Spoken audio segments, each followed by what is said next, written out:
Unit 731 remains one of the most disturbing chapters of modern history. A secretive Japanese biological warfare unit that conducted inhumane experiments during World War II. Below is an in-depth exploration of its origins, operations, methods, and legacy. 1. Historical context and formation. Origins and leadership formation.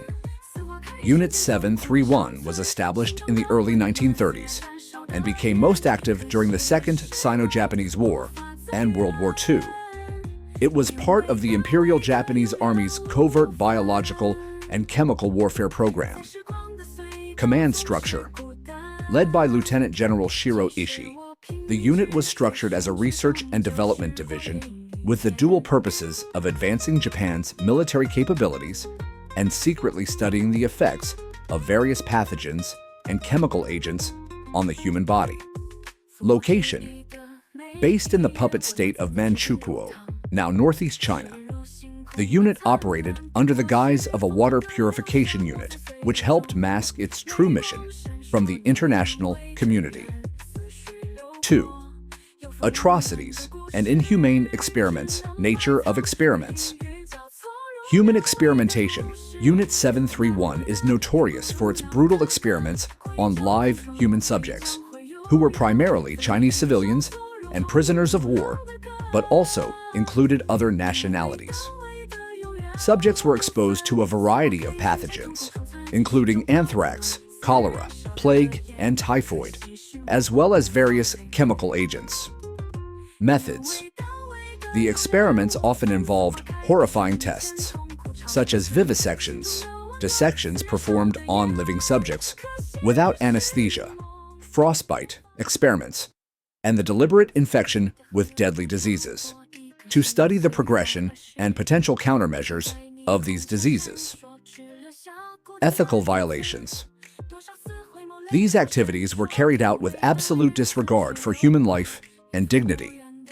The experimentation was conducted without consent and in conditions that were both physically torturous and psychologically traumatizing for the victims.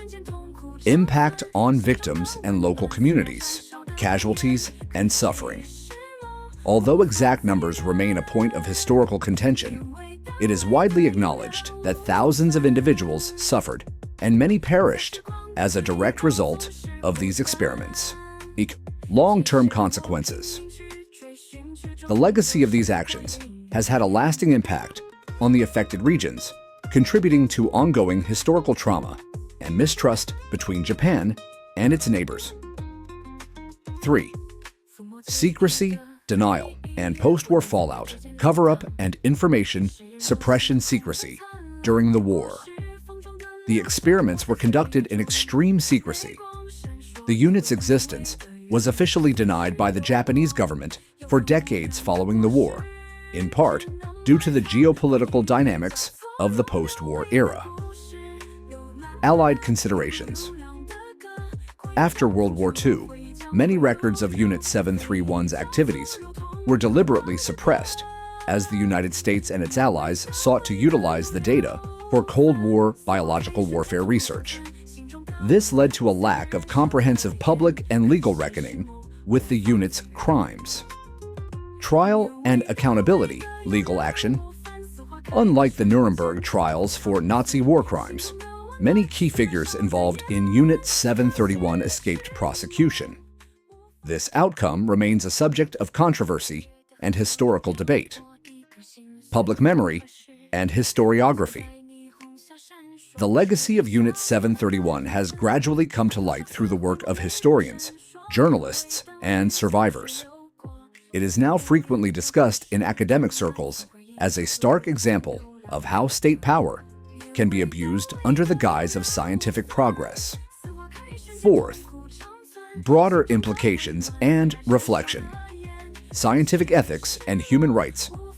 Legacy and ethics. The atrocities committed by Unit 731 have become a benchmark in discussions about ethical research practices, particularly regarding consent and the treatment of human subjects. Modern research ethics guidelines, such as the Declaration of Helsinki, emerge in part as reactions to such wartime atrocities. International law. The conduct of Unit 731 has influenced international treaties and legal frameworks aimed at preventing biological and chemical warfare, emphasizing the sanctity of human life and the necessity for accountability in research. Historiographical challenges, documentation, and denial. The full scope of Unit 731's actions is still under study. In some cases, limited documentation, coupled with intentional obfuscation, has made it difficult for historians to ascertain precise numbers and details. Ongoing research and declassification of records continue to shape our understanding of the unit's impact. Cultural memory. In countries affected by the actions of Unit 731, the scars remain deep. The narrative of victimization and injustice persists as part of collective memory, fueling debates over wartime responsibility and national identity. 5. Conclusion. The story of Unit 731 is a cautionary tale about the dangers of unchecked power and the perversion of scientific inquiry when divorced from ethical considerations. It stands as a sobering reminder of the human cost of warfare and the moral imperative to confront and learn from past atrocities. As research and historical discourse continue, Unit 731 remains emblematic of the need for vigilance in the protection of human rights and dignity, ensuring that such grievous abuses of power are neither forgotten nor repeated. This exploration provides a comprehensive overview of a dark chapter in military and scientific history, highlighting both the systematic cruelty and the ongoing quest for accountability and reconciliation in its aftermath.